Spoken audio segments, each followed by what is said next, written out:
Caros alunos do segundo ano, dessa vez a aula é sobre o módulo 4, tá? E dentro ainda do universo dos termos da oração, nós vamos ver agora os termos acessórios. Ao final dessa aula, eu discuto com vocês, né, as questões de discursiva, às quais vocês tiveram acesso recentemente, tá? Já cobrando o conteúdo dos módulos 3 e 4. Mas vamos lá, uma coisa de cada vez. Primeiro, termos acessórios da oração. Primeiro termo acessório que a gente vai analisar aqui é o adjunto adnominal. E o que seria o adjunto adnominal? Seria um termo que a gente vai classificar como um termo satélite, ou seja, são termos que ficam em torno de um núcleo. E esse núcleo é um sintagma nominal, geralmente é um substantivo, tá? Então o que acontece? Nós vamos encontrar um núcleo, tá? Substantivo, um núcleo nominal, e ao redor desse núcleo, os adjuntos. Então percebam, por exemplo, a partir dos exemplos, tá? Primeiro, os professores homenageados receberam uma bela placa. Nós temos aí dois sintagmas nominais. Vamos chamar de sintagma como se fosse dois pedaços de frase, tá? E se são nominais, nós desprezamos o verbo. O primeiro sintagma nominal é os professores homenageados.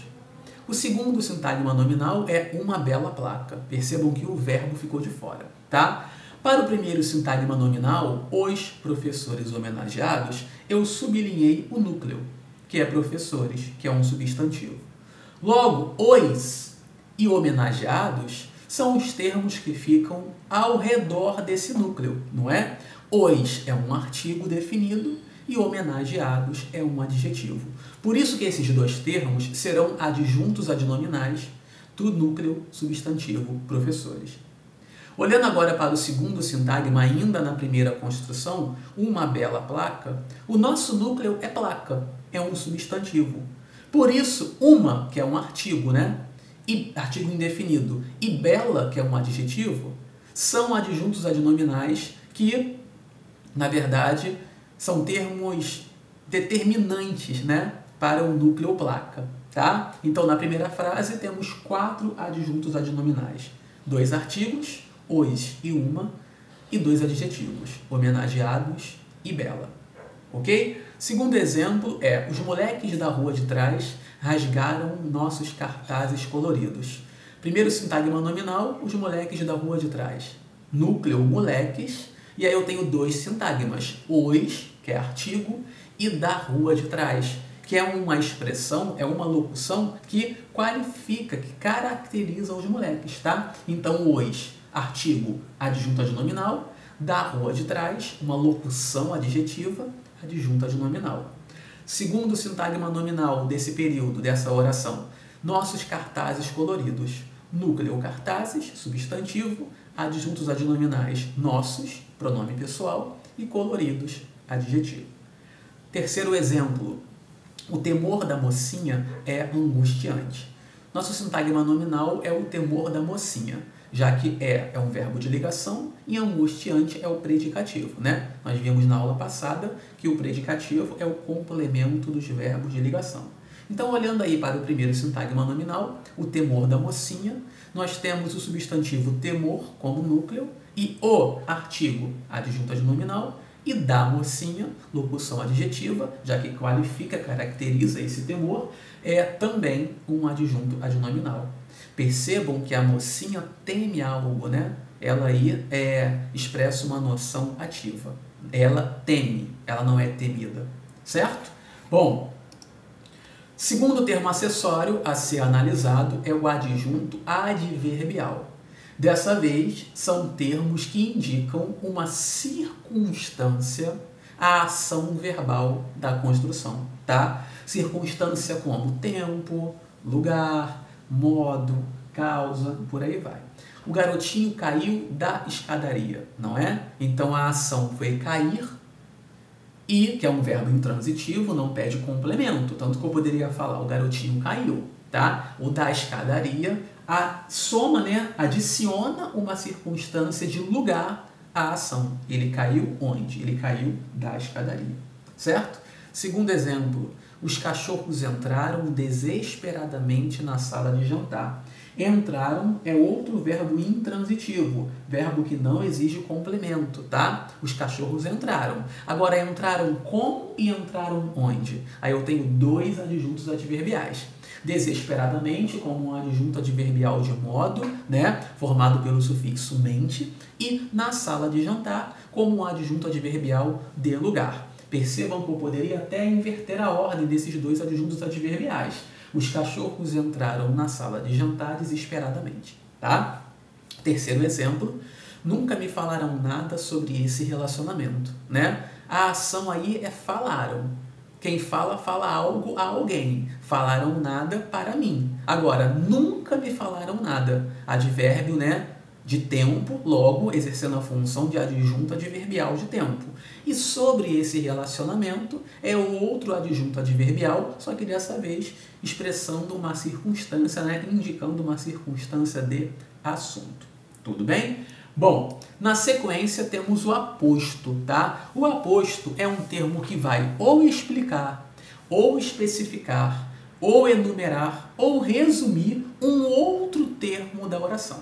Tudo bem? Então eu trouxe um exemplo para cada aposto. Primeira frase: Eduardo, marido de minha irmã, é um cara espetacular. Então, marido de minha irmã é uma explicação sobre quem é Eduardo, tá? Por isso que está entre vírgulas. Logo, eu tenho um aposto explicativo. Por sua vez, no segundo exemplo, o jogador de futebol Cristiano Ronaldo venceu mais um campeonato, não é? E aí, eu estou agora especificando que jogador de futebol é esse, tá? É o jogador Cristiano Ronaldo. Percebam que eu não estou explicando, eu estou especificando. Dentro do universo de todos os jogadores de futebol, esse é o Cristiano Ronaldo, tá? Nome próprio, tudo bem? Aposto especificativo. Terceiro exemplo, tudo lhe era imperdível. O amor do pai, o carinho da mãe e a saudade de casa. Então percebam que agora eu estou enumerando, né? Eu estou fazendo uma lista do que se refere, a que se refere o tudo, né? Tudo o quê? 2 pontos. O amor do pai, o carinho da mãe e a saudade de casa.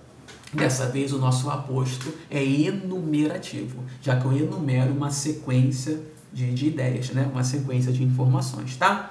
Atenção à marca dos 2 pontos. E o último exemplo é o inverso do aposto enumerativo, que é o aposto resumitivo. Então eu começo listando os elementos e depois retomo todos eles numa ideia só. O amor do pai, o carinho da mãe e a saudade de casa, tudo, ou seja, tudo isso. Agora eu resumi tudo, né, na palavra tudo, no pronome tudo, lhe era imperdível. Então percebam que aqui, ó, no terceiro exemplo, tudo é enumerado. Ó, o amor do pai, o carinho da mãe e a saudade de casa. No quarto exemplo, eu enumero os elementos e depois resumo numa palavra só, num aposto resumitivo. Tudo bem?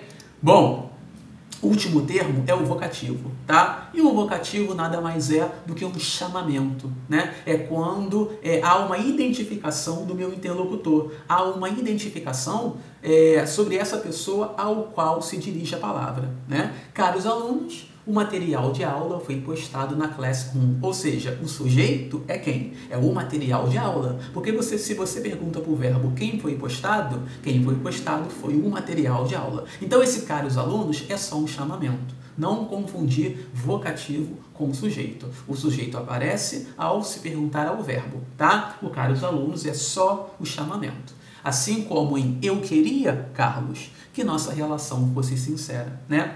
Dessa vez, como o vocativo não está no início da construção, ele vem isolado por vírgulas, né? Sujeito, eu queria algo, só que eu chamo esse alguém ao qual eu me dirijo, né? Que é o Carlos, tá? Terceiro exemplo, ó Deus, o que eu fiz para merecer isso? Não é? Mais um chamamento, ó Deus. E na última frase eu coloco para vocês um vocativo ao final, mais uma vez separado por vírgula, né?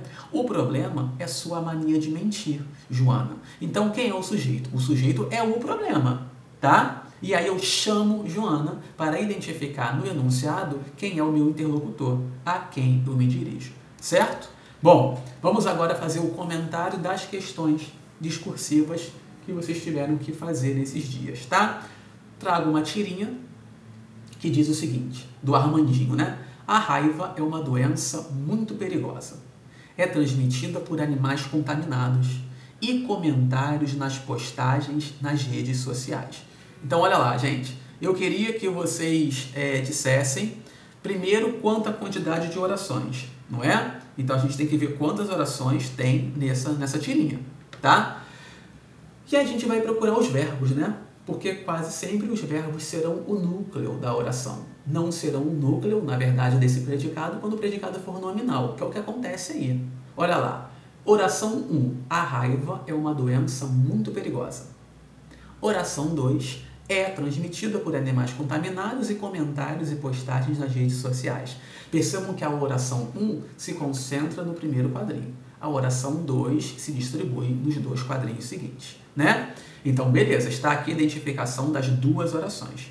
Agora, e quanto ao tipo de sujeito e predicado de cada uma, não é? Quem é o sujeito de a raiva é uma doença muito perigosa? Basta fazer a pergunta. Quem é uma doença muito perigosa? É a raiva, não é? Sujeito simples, com somente um núcleo.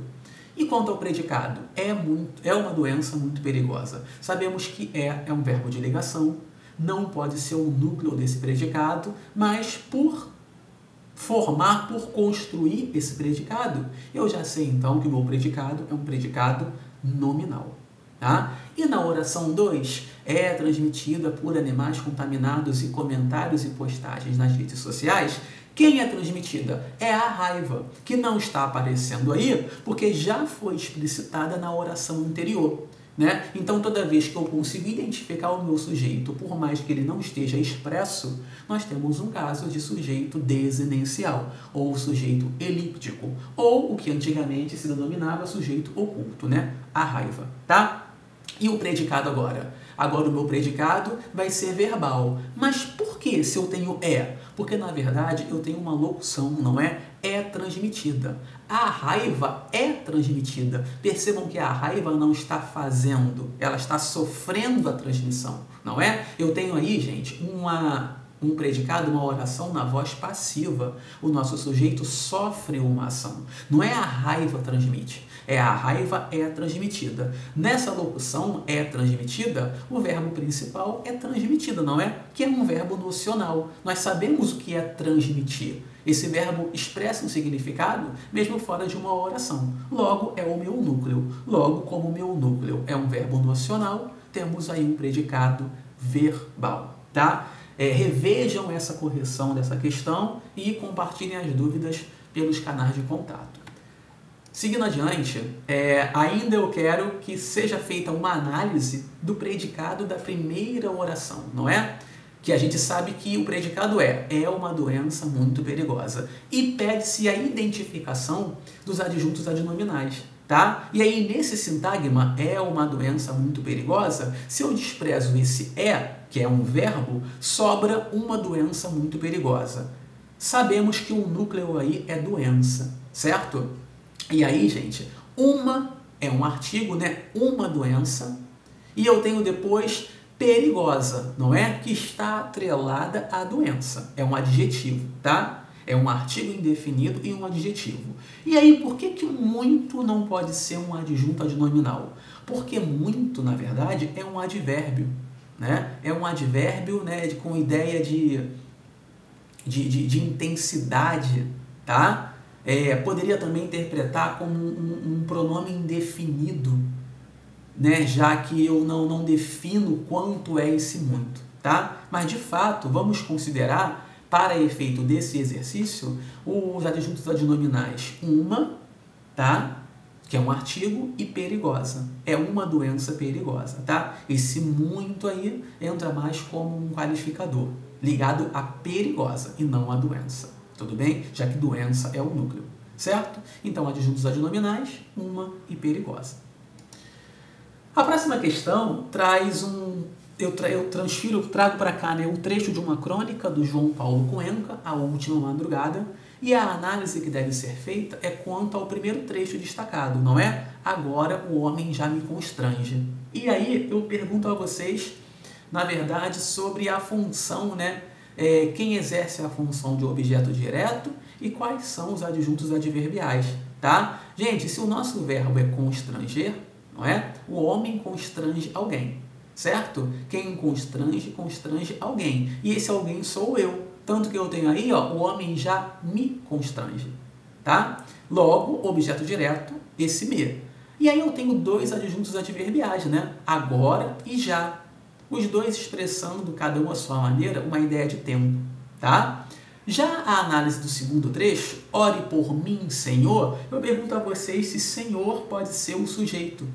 E sabemos que não, né? Principalmente pela questão da sua posição e pela separação por vírgula. Esse Senhor é um vocativo, né? Corresponde a um chamamento que se fez a quem se dirigia a palavra lá no texto. Tudo bem? Espero ter contribuído. É necessário estudar, mas nós vamos ter outros contatos e outras possibilidades de dar continuidade a esse estudo dos termos da oração, certo?